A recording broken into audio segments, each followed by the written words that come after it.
அன்புக்கு பின்னாடி யார் இருக்கா? பலர் இருக்காங்க.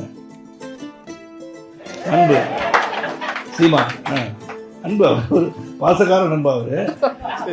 அந்த பாசம் அவர் தொடர்ந்து ஒரு ஒன்று பாராட்டி ஆகணும்.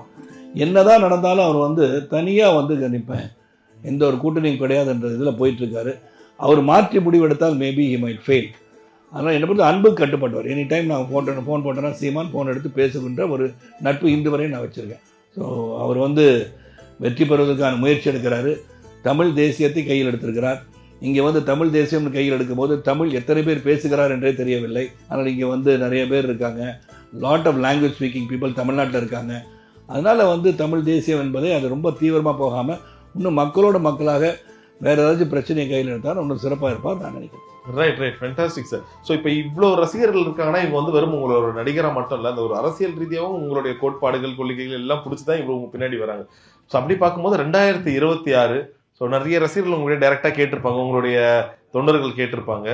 ஸோ டைரெக்டாக நீங்கள் அவங்க கிட்ட பேசி எடுக்கிற முடிவா இல்லை தனிப்பட்ட முடிவா? இதெல்லாம் எல்லாமே நான் பேசி எடுக்கிற முடிவு தான். இப்போ அண்மையில் கூட விஜய் கட்சியிலேருந்து ஒருத்தர், அவர் அறிவும் ஆற்றலும் திறமை இல்லாத ஒருத்தர், இங்கே ஒரு கூட்டத்தில் இருக்க சினிமா ரசிகர் ஒருத்தர். அவர் எப்படி நள்ளிரவில் முடிவு எடுத்தார். இது எவ்வளோ பேருக்கு சொல்லியாச்சு. நள்ளிரவில் முடிவு எடுக்கிறது அப்படின்னு சொல்கிறது, நான் யார்கிட்ட பேசுகிறேன்னு முதல்ல தெரிஞ்சுக்கிறோம், அறிவோடு பேசுகிறேன். நான் பேசியது என் மனைவி கிட்ட மட்டும் இல்லை, நான் எங்கள் சமத்துவ மக்கள் கட்சியின் முதன்மை பொதுச்செயலாளர் தான் பேசியிருக்கேன். அப்போ ஒரு பொறுப்பில் இருக்கவங்கள்ட்ட தான் நான் பேசியிருக்கேன், பொறுப்பானவர்கிட்ட தான் பேசியிருக்கேன் ஒழிய மனைவி என்பவர் ஒரு பொறுப்பானவர், அதே சமயத்தில் இயக்கத்தின் முதன்மை பொதுச்செயலாளர் இருந்தவங்கள்ட்ட தான் நான் பேசியிருக்கேன். So she has got political அக்யூமெண்ட்.